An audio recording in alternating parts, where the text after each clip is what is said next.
لكڵدایە ئەوە دیسان گەلی کوردم لە کێژاوی شاڵاوێکی ئەنفەلدایە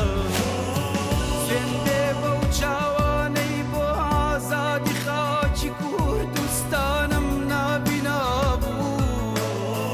سوێندێ تۆوە دێ لە یاد نەچێ کە ساسی تۆ لە دڵمانە پڕبەها بوو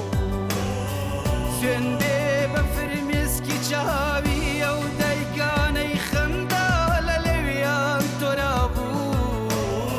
سوێندێ بەو کفنانەی کە شەهیدەن بۆ نیشتیمەنیان بۆشی بوو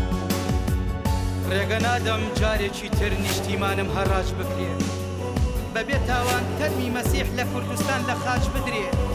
نیشتیمان ئەی خاچی دێری جێی نەزرگەی گشت ئەدیانێ ئەو فتوایەی ئەمڕۆ درێ دوورە لە هەموو ویژدان دوورە لە هەموو ویژدان دوورە لە هەموو ویژدان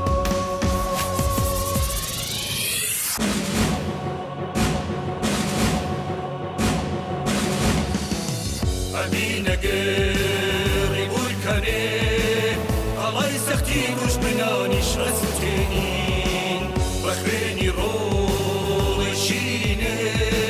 سەر بەخۆی بۆ کوردستان دانەخشێنین با بزانن ئێمە کوردین لە سەنگەری مەردایەتی نابەزین ئەی سەلمێنین بۆ میلەتان ئاشتی خوازی دۆست و هاوڕێ